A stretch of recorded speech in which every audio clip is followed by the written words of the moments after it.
In this film, we look at how we're using enhanced recovery techniques at the Luton and Dunstable University Hospital to help our patients recover from surgery more quickly.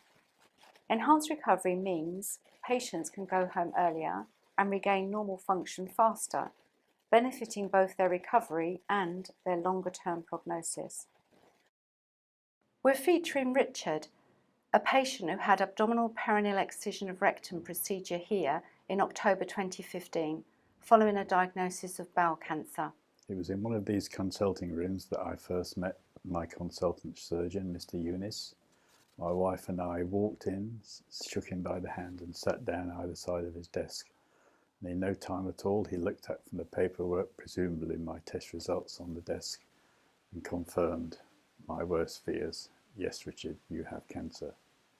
It was a fear, but it was what I'd expected, and so there were no tears and no tantrums. I had cancer, the big C. The word terrifies people. There's so much misunderstanding. In many cases, you hear people saying the word, but when they get to it in the sentence, they actually lower their voices as though it's something that they shouldn't really be saying. It's like somebody saying, oh, have you heard about poor John? He's got cancer. Or in more extreme cases, there are those who just cannot even get the word out, and they just mime it when they get to it, as in, oh, have you heard about poor Jane? She's got cancer. As though it's some horrible word that they shouldn't be using, perhaps on a par with somebody who's picked up some horrible STD on a one-night stand. They just don't understand.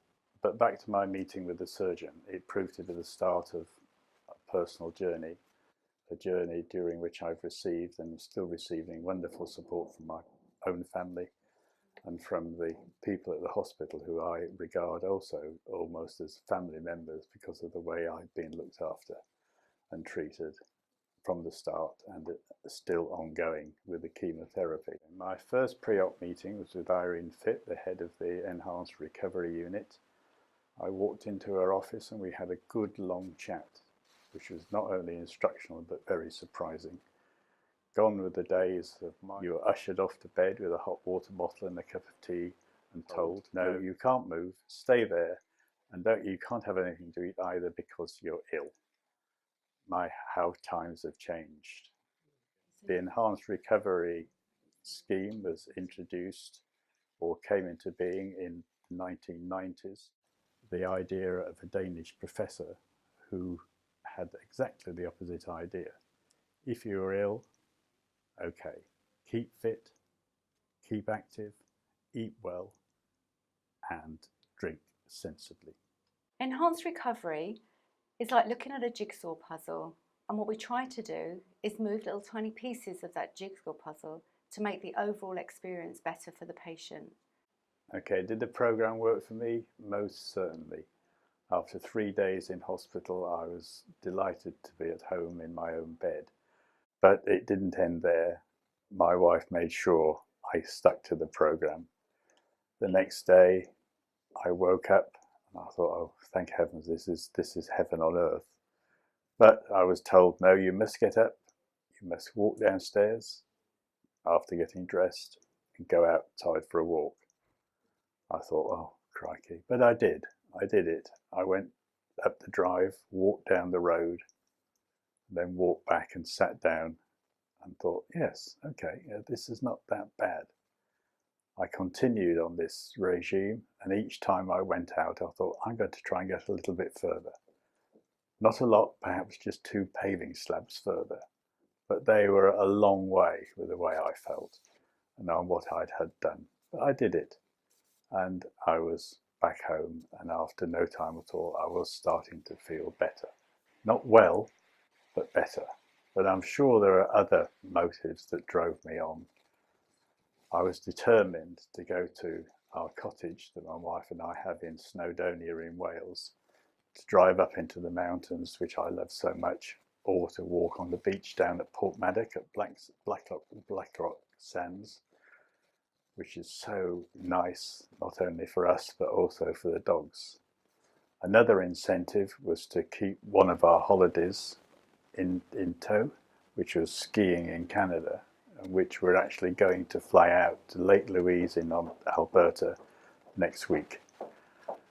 So these are the things that I found encouraging, and I'm sure that a lot of it is down to the enhanced recovery, not just the actual physical aspect of it, but the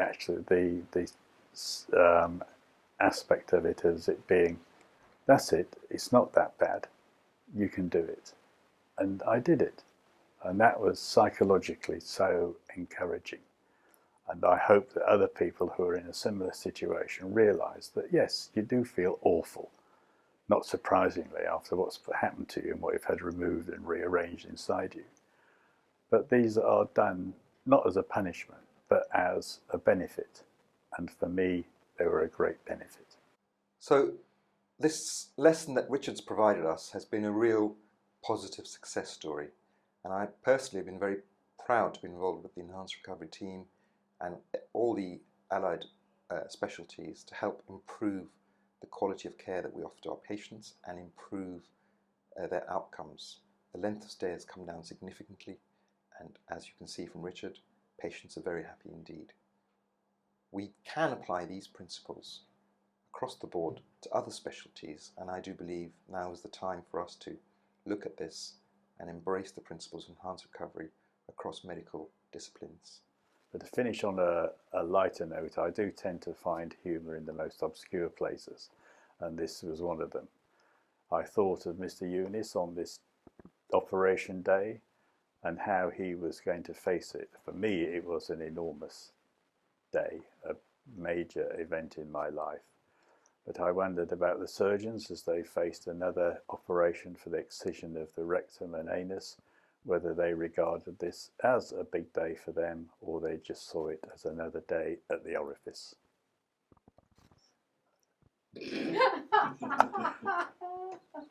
Oh, that was rather good.